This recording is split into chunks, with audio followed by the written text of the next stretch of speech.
All right, this is Andy McNeil and Misty Hale, and this is another edition of Y'all Hear About That. How you doing, Misty? I'm good. How are you, Andy? I am doing great. So I want to start off with a question. Okay. What do Florida, Arkansas, Oklahoma State, Oregon State, Virginia Tech, Penn State, and LSU all have in common? Oh, man. I don't know. It's not the quality of our football teams. No, it's not quality of football team. They all have fired their coach this year. Really? So one of the things I think super interesting about this is they were so disappointed with Brian Kelly down at LSU that they're going to pay him $50 million not to coach for them. And I just want to go on record that I will agree not to coach LSU for fractions of this, And so what I find so interesting about this is, of course, everybody's got opinions about football teams, right? The boosters, the fans, the commentators, the mascot, everybody's got opinions, about, what we should do. And in this era where, you can change your program on a dime by bringing in other people, the lifespan of a coach has suddenly gotten very, very short. Yeah. So we want to hire you, Misty, to be our football coach. You got to turn it around in a couple years. I mean, really, we mean 1 year. And, because look no further to, Indiana and Vanderbilt. Vanderbilt's 7-1. I don't think they've been 7-1 since, Roosevelt was president. They're not a perennial powerhouse. No. And how did they do this? Well, they did this by pulling in good top tier talent, and nobody can really build out a stable of thoroughbred athletes that are in the second position. You just can't do it any longer. It's created a lot more parity. It's interesting times for sure. The other thing I'd add to this is that, there is this media sharing, and I don't exactly know how it works, but let's say the universities get something like $20 million. I'm sure it's not all the colleges, but certain perennial colleges and certain conferences get to share this. And that used to go to offset other things, which are important in a world with skyrocketing tuition, fees, etc. Yeah. But now it goes to pay the players. So I'll end it with this.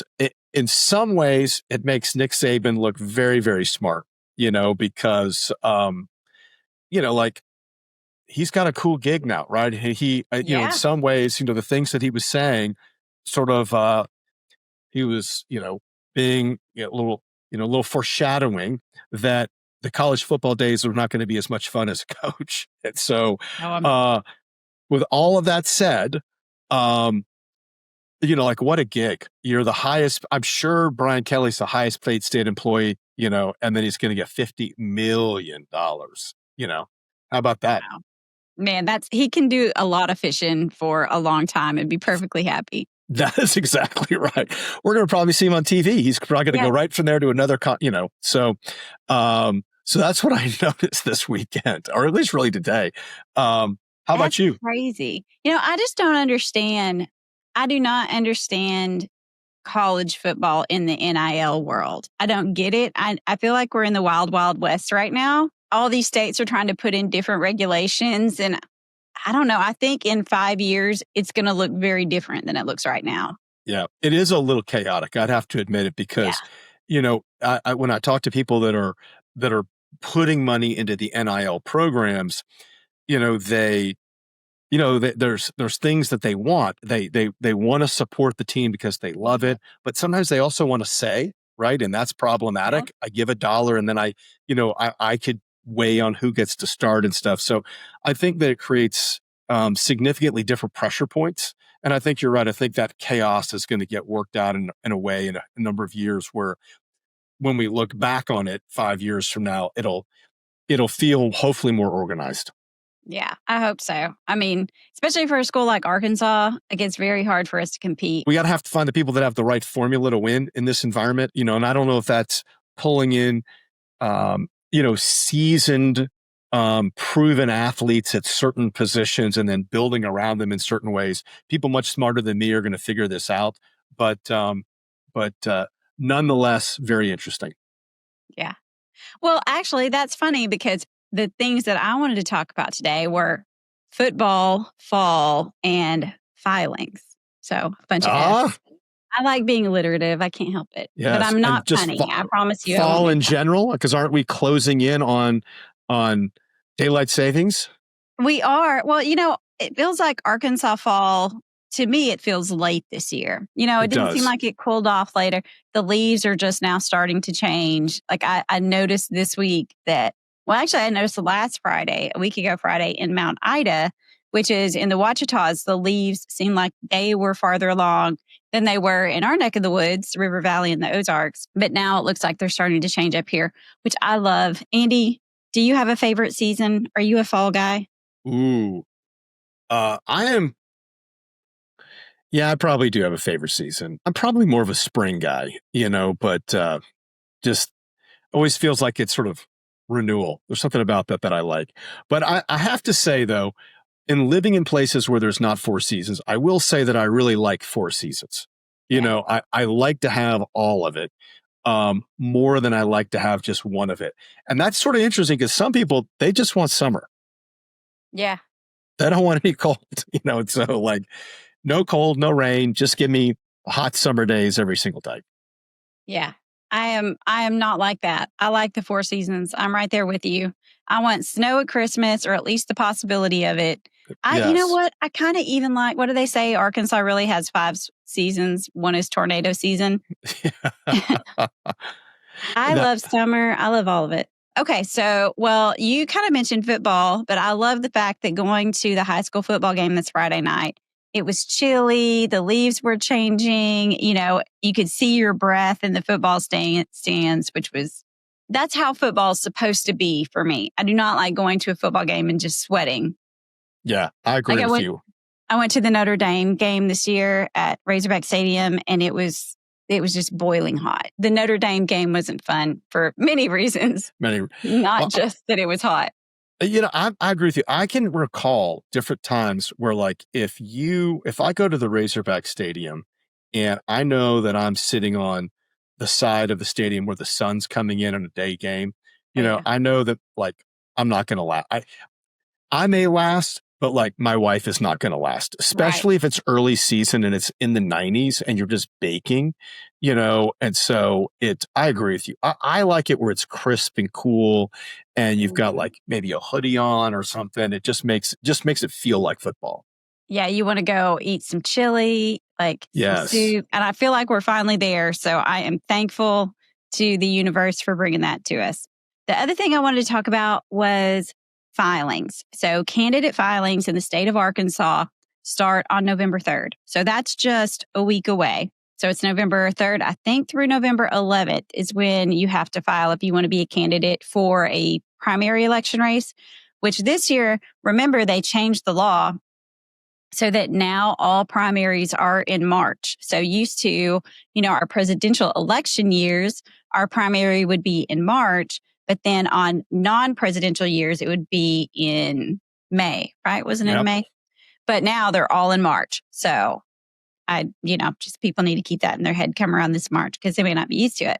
So that's why we have filings so early. So we're going to get a lot of yard signs here. So I don't know when the actual the politicking can start, but oh, yeah. I mean, soon. It can start. It's as soon as those people sign on that line or whatever, fill out their campaign filing form, they're going to be all over it. Not waste a day.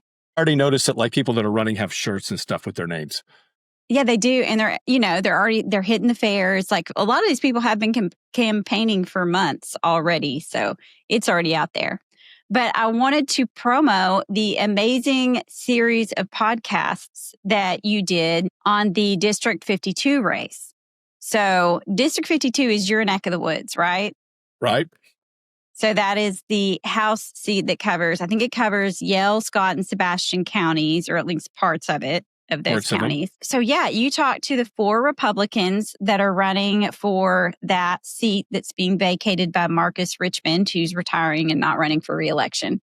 And I kind of wanted to get your thoughts about talking to all of those candidates. What did you think about their differences? What did you think about their similarities? Because I noticed some through lines between them and some real differences as well, even though they are all Republican. Yes. What I think my takeaway was that they were all really passionate about what they wanted to go do. So they all had a calling, and I thought that was pretty interesting. Because they're Republicans, there's plenty of views that are, you might say, overlapping and similar, right? They probably would have voted the same way on lots of bills, but yet there's different ways where they stand out, and some of that was maybe a streak of independence, maybe, a streak of libertarianism. What I also took away from that discussion is that nobody really stood out to me in the sense of like they had this axe to grind. So there wasn't anything where somebody said like the only reason I'm running is do this one thing. So I think that generally speaking, everybody was for the greater good, and I like that. So I really enjoyed talking to all four of them, and I wish them well. It's at a different time. I will kind of go through it and give a deeper rendition of that. Well, good answer, Andy. Sorry, I did just put you on the spot there. But I thought that they all did really good. I loved your conversations. They're all around 45 minutes. And that's one of the things I love about it is, a lot of times you don't really have an opportunity to get to know your candidates very well through sound bites. Like that's not the best way to really understand whether or not somebody's going to represent what you care about. But this kind of longer form podcast format really gives people a chance to get to know their different personalities. No question. Yeah, they felt they all had very different personalities, and you could tell they would approach problems differently. That's right. So I would say this. I would say if you're a resident of one of these counties, being represented by District 52, I would say this is a great opportunity if you were unsure if you were going to vote for to listen to all of them while you're just driving down the road. And you'd really be able to unpack it a lot better than just by looking at a mailer. Yeah, definitely. Definitely. And those are all on our free Arkansas YouTube page, or you can get it on Spotify or Apple Podcasts or wherever you listen. Wherever you listen to this is where you can find those as well. So anything else? Black Panthers, Andy, we have to talk about Black Panthers because, we mentioned this last week, Black Panther sightings, and we put out a call on Facebook for people to share their Black Panther stories. Oh my goodness. We got so far we have around 40 stories. We have more comments than that, but we have at least 40 stories. And I made a map. I wonder if I can share this with you. Let me show you something real quick. Here we go, Andy. Can you see this map? I saw the map.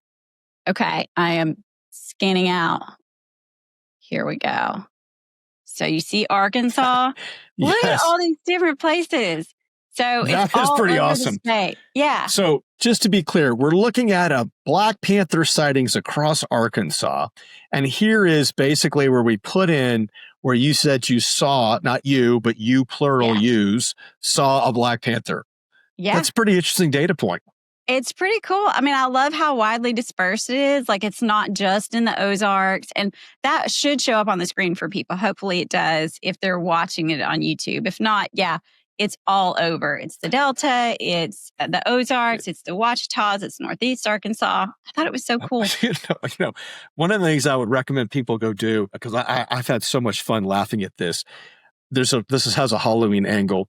Have you seen any TikToks where somebody has like a doorbell camera and they've got like a skeleton or something that's on their front porch, like a witch or something that's on a timer where every couple minutes it like moves and goes, and so there's all these videos of just wildlife that have come up to the porch. So it's bears, it's coyotes, it's raccoons, it's possums. It's probably poor UPS men. Oh God, it's so funny because oh God, it's hysterical because like there's ones where like literally they come out of their skins because it's and and they like jump. And so there's one where the possum just plays dead right away. It's just hysterical. So, I mean, perhaps we'll catch one on our camera. We'll see.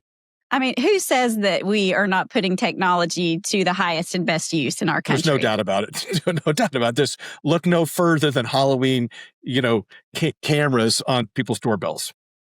So, oh, that's funny. I don't have anything else. Do you? No. All right. It's a wrap for y'all. Hear about that. Talk to you next week. See ya.